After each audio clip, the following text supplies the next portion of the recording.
Les bambineries.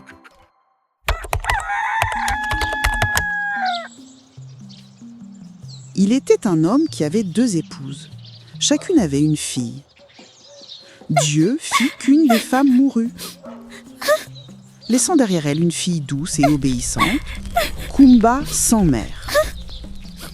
L'autre, orgueilleuse et cruelle, élevait sa fille dans l'aisance. Le père, faible et craintif, nous disait rien.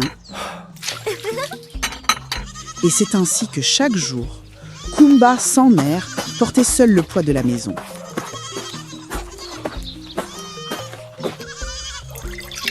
Un matin, en lavant les plats, Kumba oublia de nettoyer une cuillère en bois.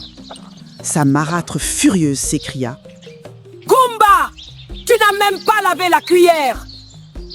Pardon maman, je l'ai oublié. Tu oses répondre? Va la laver à la mère de Ndayan et que je ne te vois pas revenir avant. Les larmes aux yeux, Kumba prit la route, une simple cuillère à la main, le cœur lourd, mais plein de patience. Elle marcha 2 jours et 2 nuits. Au bord du chemin, un jujubier agitait ses branches tout seul. Kumba s'arrêta, s'agenouilla et le salua. « Que la paix soit sur toi, noble arbre !» L'arbre lui répondit: « Où vas-tu, enfant bien éduqué ?» La coépouse de ma mère m'a envoyé laver cette cuillère à la mère d'Undayan.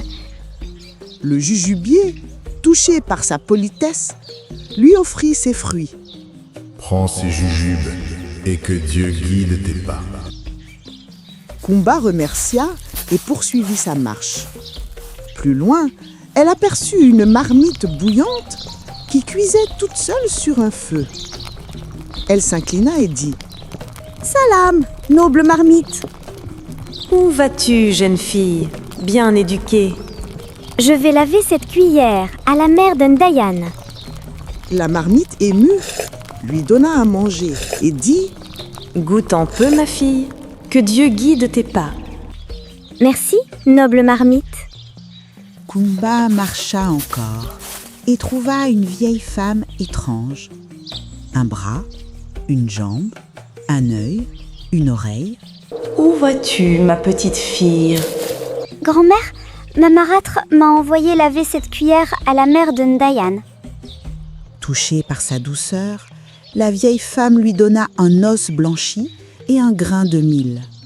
« Tiens, prends cet os et ce grain de mil, mets-les dans la marmite. » L'os remplit aussitôt une marmite de viande, le grain, un mortier de couscous. Ensemble, elles mangèrent en silence.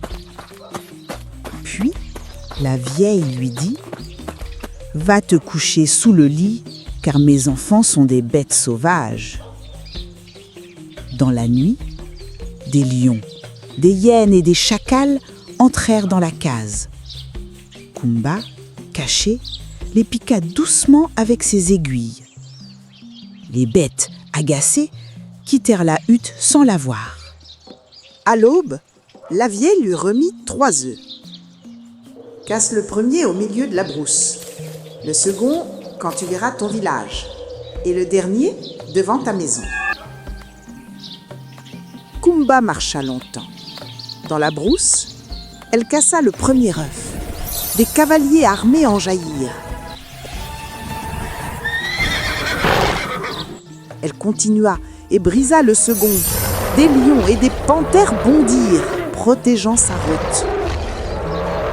Enfin, à l'entrée du village, elle ouvrit le dernier œuf. L'or, les tambours et les chants remplirent le ciel. Kumba rentra chez elle, parée de gloire et de bénédiction. La petite orpheline devint une princesse respectée.